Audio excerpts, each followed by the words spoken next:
Hörmətli həmkarlar, bugün qısa da olsa SysPrep proqramı haqqında danışmaq istərdim. SysPrep proqramı hazırlanmış əməliyyat sistemindən image alıb digər bir bilgisayarlara, serverlərə deploy etmək üçün istifadə olunur.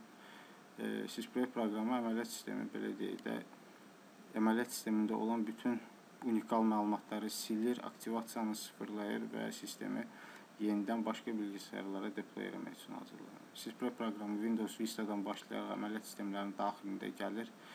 Öncəki versiyalarda ona ayrıca olaraq yükləyib işə salmaq lazım idi. Son illər virtualizasiyanın inkişafı ilə əlaqədar olaraq SysPrep ümumiyyətlə daha tez-tez istifadə olunur. Biz template hazırlayıb onu deploy elədikdən sonra adətən SysPrep proqramı ilə həmin yaradılmış əməliyyat sistemində bütün unik məlumatları silməliyik.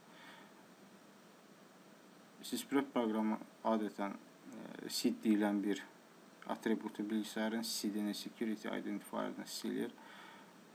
Bundan əlavə, bu yaxınlarda mən bir problemlə qarşılaşdım. Xüsus ID deyilən bir atribut var bilgisayarda, hansı ki bu SID kimi hər bilgisayar üçün unik olmalıdır. Bu yaxınlarda mən xüsusla bir update-i şirkət bilgisayarlarını deploy eləməyə çalışarkən bu XP-lər qəbul eləmirdi.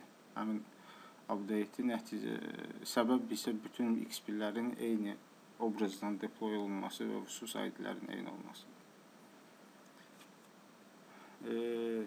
SysPrep proqramının istifadə qaydasını göstərirəm. Mən adətən bunu CMD vasitəsilə eləyirəm. CMD-ni administrator adından işə salıb, SysPrep proqramının yerləşdiyi direktoriyaya keçib, bu Windows System 32 SysPrep qovluğudur.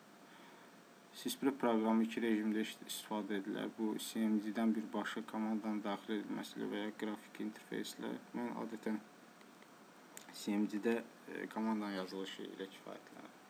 Bu üç sözdür mənim üçün. OOB, Generalize və Reboot. Shutdown da yaza bilərsiniz. Əgər obrazın alınmasına hazırlaşırsınızsa, shutdown yazıb bilgisayarı shutdown edə bilərsiniz SysPrep-in işləməsindən sonra. Hal-hazırda SysPrep işləyərək bilgisayarda bütün unik məlumatları silir və növbəti restartda bu məlumatlar yenidən generasiya olacaq. Bilgisayar restarta gedir. Bilgisayar bir neçə dəfə restart ola bilər. Adətən bu 2 dəfə olur. Yeni əməliyyat sistemlərində mən hal-hazırda Windows Server 2012 R2-də göstərirəm bunu. Bu 2 dəfə restart olur.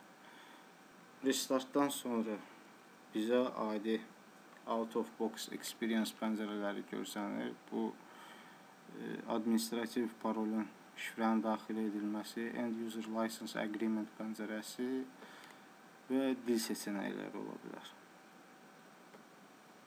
Budur.